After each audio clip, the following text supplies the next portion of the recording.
अगर आपको लगता है कि इस चैंपियंस ट्रॉफी में पाकिस्तान की सबसे ज्यादा टीम इंडिया ने सुझाई है तो आप बिल्कुल गलत हैं, क्योंकि न्यूजीलैंड ने इस चैंपियंस ट्रॉफी में पाकिस्तान को 2 बार पेला है। क्या बात कर रहे हैं? पाकिस्तान जनाब कल रात को वो चैंपियंस ट्रॉफी जो पाकिस्तान में मुनक्किद की जा रही है उसी से बाहर हो गया। कैप्टनसी के ऊपर सवाल उठ रहे हैं, प्लेयर सिलेक्शन के ऊपर सवाल उठ रहे हैं। तो दोस्तों पाकिस्तान ऑफिशियली अब चैंपियंस ट्रॉफी से आउट हो चुका है। आपको बहुत बहुत मुबारकबाद हो। वो लोग जो अभी भी कुछ उम्मीदें लगा के बैठे हुए थे उन पर उल्टी चप्पलों की लानत। न्यूजीलैंड ने बांग्लादेश को हरा दिया है। इसका मतलब यह है कि डूब मरने का मुकाम है हम लोगों के लिए।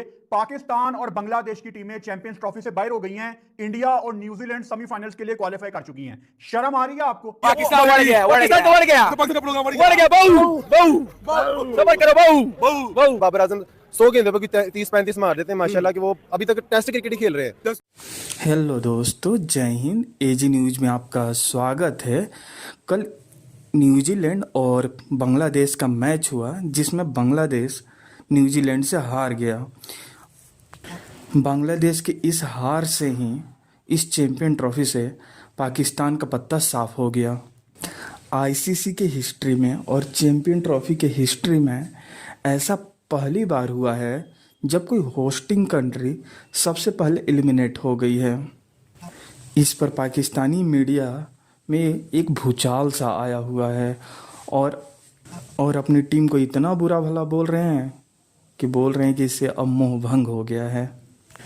कोई बाबर पे उंगली उठा रहा है, कोई रिजवान पे उंगली उठा रहा है, कोई शाहीन पे उंगली उठा रहा है, कोई सदाब को बोल रहा है कि सदाब नहीं है तो हम ये चैंपियन ट्रॉफी हार गए। तो आइए देखते हैं इस पे पाकिस्तानी मीडिया में क्या क्या बातें हो रही है और पाकिस्तानी मीडिया में क्या क्या हंगामे हो रहे हैं। और अगर आपको कुछ कहना है तो आप हमें नीचे कमेंट करके बताएं। पाकिस्तान जनाब कल रात को चैंपियंस ट्रॉफी जो पाकिस्तान में मुनक्किद की जा रही है उसी से बाहर हो गया। मतलब उधर बांग्लादेश हारा और उधर दोनों पुराने भाई दोनों ही बाहर हो गए, मतलब बांग्लादेश भी और पाकिस्तान भी। तो कल तक जो है वो कल रात तक कुछ मन चले जिनके वो बिला वजह के ख्वाब देखते रहते हैं। एंज हो जाए, वो देखो हार जाए तो फिर अच्छे हो जाए तो फिर वो हो जाए तो फिर हो सकता है पाकिस्तान के चला जाए। तो मतलब ये वो जो पुरानी आते हैं, लेकिन ऐसा कुछ नहीं हुआ। न्यूजीलैंड ने जो है बांग्लादेश को कन्विंसिंगली हराया और न्यूजीलैंड और इंडिया जो है वो आगे अब सेमीफाइनल्स के लिए चले गए हैं। लेकिन इस सारी चीज़ के बाद बहुत से मतलब सवालात जो है वो उठते हैं। कैप्टनसी के ऊपर सवालात उठ रहे हैं, प्लेयर सिलेक्शन के ऊपर सवालात उठ रहे हैं, प्लेयर मोटिवेशन के ऊपर सवालात उठ रहे हैं, प्लेयर टैलेंट के ऊपर बहुत से सवालात उठ रहे हैं। तो आगे चल के मैं बहुत से जो ज़बरदस्त क्वेश्चन आए हैं इनको इंक्लूड करेंगे और मैं उसमें इसको थोड़ा सा बैठ के इसको इवैल्यूएट भी करेंगे। लेकिन एक चीज़ मैं पिछले 2 दिन से मैं खास तौर पे देख रहा हूँ, और ये खास तौर पे इंडियन मीडिया जो है ना उनको काफ़ी बेसिकली तकलीफ है कि पाकिस्तान के अंदर ये चैंपियंस ट्रॉफी क्यों हो रही है, और फेक न्यूज़ उनकी जानिब से जो है फैलाई जा रही है पाकिस्तान के खिलाफ। एक जो फेक न्यूज़ मैंने पिछले 24 घंटे में देखी जो वहाँ से स्टार्ट हुई कि जनाब एक कोई टेरर अलर्ट आया हुआ है, जनाब इस चैंपियंस ट्रॉफी को लेकर जो है वो टेरर अलर्ट आया हुआ है और इसकी वजह से जो है वो बड़ा स्टैंड बाय के ऊपर है जी सिक्योरिटी फोर्सेज, और कोई ऐसा जो है वो दहशतगर्दी का हमला ना हो जाए। ऐसा किसी किस्म का कोई टेरर अलर्ट नहीं है, ना कोई इस किस्म की बात है। सिक्योरिटी कवर वैसे प्रोवाइड किया जा रहा है। ऑब्वियसली जब इतना बड़ा इवेंट होता है तो सिक्योरिटी कवर तो प्रोवाइड किया जाता है, लेकिन उसको ये रंग दे देना कि जनाब को टेरर अलर्ट आया हुआ है, ऐसी कोई बात ही नहीं है। उसके बाद एक और फेक न्यूज़ जो है वो न्यूजीलैंड के प्लेयर्स के हवाले से फैलाई गई कि जनाब उनके फ़ोन को आज गए, उनके फ़ोन चोरी हो गए, मतलब ये इस किस्म की बात भी फैलाई गई, वो भी फेक न्यूज़ थी। ऐसा कोई चक्कर नहीं था, फेक न्यूज़। तीसरी एक और चीज़ कही गई कि जनाब न्यूजीलैंड और बांग्लादेश का मैच जनाब वहाँ पे क्राउड ही नहीं है, पता नहीं अंधे हैं ये, इनको नज़र नहीं आता। मतलब लाहौरियों ने क्या ज़बरदस्त जो है वो अपनी पार्टिसिपेशन दिखाई थी ऑस्ट्रेलिया और इंग्लैंड के मैच में, और कल जो है वो न्यूजीलैंड और बांग्लादेश के मैच में भी जो है वो हमारे पिंडी के भाई जो है वो सारे पहुंचे हुए थे वहाँ पे।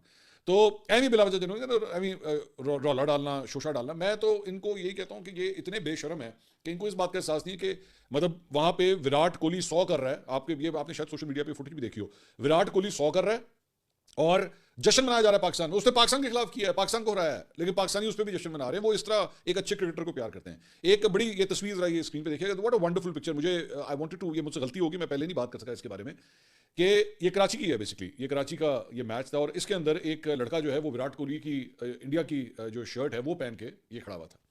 तो इवन इंडियंस में बहुत से लोगों ने कहा कि क्या आप कभी सोच सकते हैं कि इंडिया के किसी स्टेडियम के अंदर जो है कोई शख्स जो है वो पाकिस्तान की शर्ट पहन के खड़ा हो? कभी आप सोच सकते हैं ऐसा? नहीं, ऐसा नहीं हो सकता। आपको वहीं पे जो है ना वो मार डाला जाएगा, आपको सीधा सीधा मार डाला जाएगा। सिर्फ आपकी शर्ट नहीं फाड़ी जाएगी, आपके जिस्म के टुकड़े टुकड़े कर दिए जाएंगे उस स्टेडियम के अंदर सबके सामने। तो ये इस तरह आप लोगों ने अपनी सोसाइटी के अंदर ना जहर भर दिया हुआ है, ज़हनों के अंदर जहर भर दिया, आंखों में जहर भर दिया है, ज़बान में जहर भर दिया हुआ है, खून में जहर भर दिया हुआ है। पाकिस्तान ऑफिशियली चैंपियंस ट्रॉफी 2025 से बाहर हो गया है। न्यूजीलैंड ने बांग्लादेश को हरा दिया है। इसका मतलब यह है कि डूब मरने का मुकाम है हम लोगों के लिए। पाकिस्तान और बांग्लादेश की टीमें चैंपियंस ट्रॉफी से बाहर हो गई हैं। इंडिया और न्यूजीलैंड सेमीफाइनल्स के लिए क्वालिफाई कर चुकी हैं। शर्म आ रही है आपको? अभी आपको शर्म नहीं आएगी? आपको पता है पाकिस्तान टीम ने न्यूजीलैंड के अगेंस्ट कितनी डॉट बॉल्स खेली थी? 162। और कल रात को इंडिया के अगेंस्ट 152 डॉट बॉल्स खेली हैं। ये टोटल 52.2 ओवर्स बनते हैं, यानी 50 ओवर। एक वनडे मैच में कितने ओवर होते हैं? 50 ओवर। एक मैच पूरा ये डॉट ही खेल गए हैं। शर्म आ रही है? अभी नहीं आएगी शर्म। एक और तस्वीर अपने सामने देखो, कल थ्रो हुई जब विराट कोहली बैटिंग कर रहे थे, विराट कोहली ने गलती से बॉल अपने हाथ में पकड़ ली, किसी ने अपील नहीं की। कहां है इनकी गेम अवेयरनेस? एक बैटर नहीं हाथ से बॉल पकड़ सकता। चलो विराट शायद नॉट आउट हो जाता, बल्कि 60-70% चांसेस थे उसको आउट दे देना था अंपायर ने। किधर है बाबर की गेम अवेयरनेस? किधर है रिजवान की, शहीन की, नसीम की गेम अवेयरनेस? कोई बाहर से इशारा ही कर देता कोच कि यार ये विराट ने हाथ में बॉल क्यों पकड़ ली है। शर्म आ रही है? अभी नहीं शर्म आ रही होगी।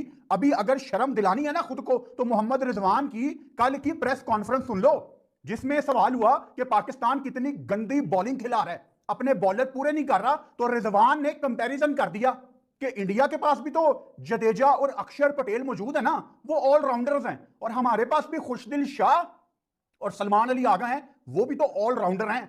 रिजवान तू किसको बेवकूफ बना रहा है? रिजवान तेरे बारे में इमाद वसीम कहता होता था कि रिजवान छक्का नहीं लगा सकता, तब से इंडिया खिला रहा है अक्षर पटेल और जडेजा को। वो इतने पुराने प्लेयर्स हैं, इंडियन टीम में इन एंड आउट वो होते रहते हैं। और आप जुमा 8 दिन नहीं हुए, अभी खुशदिल शाह को इन्होंने टीम में डाला है और कंपैरिजन हो रहा है अक्षर पटेल और जडेजा के साथ कि वो भी तो ऑलराउंडर्स है ना। शर्म आ रही है? अभी भी नहीं आ रही? दोबारा से उस प्रेस कॉन्फ्रेंस को रोक के प्ले कर लो। उसमें रिजवान ने, कोहली से बड़ा इंप्रेस है हमारा रिजवान। ये फैन बॉयज हैं, ये प्लेयर्स नहीं हैं। आपके पाकिस्तान 24-25 करोड़ पाकिस्तानियों के कप्तान रिजवान प्रेस कॉन्फ्रेंस में कहते हैं मैं विराट कोहली की फिटनेस से बहुत ज्यादा इंप्रेस हूं। तो जिनकी फिटनेस नहीं है पाकिस्तान टीम में विराट कोहली जैसी, वो टीम में क्यों है? क्यों है वो टीम में? जिनके पेट लटके हुए हैं, जिनकी ब्रेस्ट नजर आती है, जिनके मुंह इतने बड़े हो गए हैं, वो क्यों पाकिस्तान को इवेंट हरवाते हैं? कितने वर्ल्ड कप देने हैं आपने इनको? 6-6, 7-7 वर्ल्ड कप खेल गए हैं ये, और आप लोगों को, पाकिस्तानी अवाम को शर्म नहीं आती जो अभी भी इनको बैक करते हो। ये सारा जो मसले की जड़ है ना, कोई कह रहा है ये कप्तान, कोई कह रहा है वो पीसीबी चेयरमैन, इसने ये किया उसने ये किया। असल में ये मसला पता कब से शुरू हुआ था? मसला दोस्तों तब शुरू हुआ था जब नेदरलैंड्स ने साउथ अफ्रीका को हरा दिया था। उस टूर्नामेंट में भी आप देखेंगे कितना बड़ा मुआजिजा हुआ था वो, कि नेदरलैंड्स ने साउथ अफ्रीका को हराया था और हमने फिर बांग्लादेश को हरा के हम आगे चले गए थे। अभी फिर उसी किस्म का माहौल बचा हुआ था। तब भी हमने गंद कर दिया था और तभी ही एक्शन ले लेना चाहिए था, क्योंकि उसके बाद मुझे याद है अच्छी तरह से पाकिस्तानी टीम जो है वो बहुत ज्यादा फूंक फामी थी। इनसे जो भी क्वेश्चन किया जाता था ये कहते थे भाई हम फाइनल खेल के आए हैं। फाइनल हारने की शर्मिंदगी तो दूर, और ग्रुप स्टेजेस में हर टीम से हारने के बावजूद क्वालिफाई करने की शर्मिंदगी दूर। ये इसी बात के ऊपर बात करते रहे कि हम फाइनल खेले हैं, और अगले 6 महीने तक ये यही कहते रहे हैं कि भाई हमने वो टूर्नामेंट का भी फाइनल खेला, उस टूर्नामेंट का हमने सेमीफाइनल खेला। वहीं से पता चल गया था कि इनका स्टैंडर्ड कितना लो हो गया, क्योंकि सेमीफाइनल में क्वालिफाई करने को एक अचीवमेंट मानना शुरू हो गए थे। तो अभी भी हालात बिल्कुल उसी तरह बने हुए थे। अगर गलती से बांग्लादेश कहीं हरा देता न्यूजीलैंड को, और पाकिस्तान तकरीबन 350 रन से बांग्लादेश को हरा देता, जो वैसे भी नहीं होना था कभी भी जिंदगी में भी नहीं। अभी तो बल्कि बांग्लादेश से जीत जाए बड़ी बात होगी, लेकिन वो वैसे भी नहीं होना था। लेकिन अगर कभी गलती से ये कर भी लेते और सेकंड राउंड में जाके एक मैच भी जीत जाते, तो ये सब चीजों के ऊपर पानी फिर जाना था। फिर दोबारा वहीं पे आ जाना था कि ये तो हमारे लेजेंड्स हैं, ये तो हमारे हीरोज हैं। जो एग्जैक्टली हुआ था उस वर्ल्ड कप के अंदर भी, जब नेदरलैंड्स ने साउथ अफ्रीका को हरा दिया था, और आज तक हम उसकी कीमत भुगत रहे हैं। जैसे एक और मैच था जिसके अंदर 152 जो कि हमारे बॉलर्स ने उनको रोका हुआ था, उसके ऊपर हमारे जो ओपनर्स ने एक यही ओडीआई वाली इनिंग्स खेली थी, और आज तक हम भुगत रहे हैं कि हमें तो यही चाहिए। सो अच्छा हुआ कि बांग्लादेश हार गया, न्यूजीलैंड जीत गया है आज, और हम ऑफिशियली आउट हो चुके हैं। रचिन मेरे दोस्त ने कोई 4 सेंचुरीज मार ली है, 11 ओडीआई खेले हैं उसने। वो जो उसको बॉल लगी थी उसका बदला लिए उसने पाकिस्तान को बाहर निकाल के। मुझे तो ये समझ नहीं आ रहा कि ये हो क्या रहा है। हर मैच के बाद अगर किसी टीम को लात पड़ रही है ना, तो वो पाकिस्तान ही है। पहला मैच हारे पाकिस्तान निकल रहा है, दूसरा मैच हारे पाकिस्तान निकल रहा है, आज बांग्लादेश हारा पाकिस्तान निकल गया। शुक्र है निकले। अब मैं वैसे यही दुआ कर रहा हूं कि पाकिस्तानी बांग्लादेश से जरूर हारें भाई, ताकि एक दफा पक्का काम हो दोस्तों, पक्का काम हो। या आधे वादे से नहीं चलना, वरना फिर यही बात होगी कोई बीमार है क्या। उसमें भी आखिरी पता नहीं ये जिम्बाब्वे या कोई आयरलैंड वगैरह से जीत के, और उसमें भी फंसा हुआ था गेम। उस वर्ल्ड कप में भी इसी तरह एक आखिरी मैच जो है बड़ी मुश्किल से जीत कर फिर उसके बाद दोबारा कॉन्फिडेंस के साथ आ गए। तो अभी भी बांग्लादेश से हारे, और बांग्लादेश से हम अभी कुछ महीने पहले टेस्ट मैचेस पाकिस्तान के अंदर ही हारे, तो हम अभी भी हार सकते हैं। बांग्लादेश से बिल्कुल दिल बर्दाश्त नहीं हो रहा। उनके पास अभी भी कंसोलेशन विन है, जो कि ये हो सकती है जो वो पाकिस्तान को हरा के वापस खुशी खुशी जा सकते हैं अपनी कंट्री में। और वैसे भी बांग्लादेश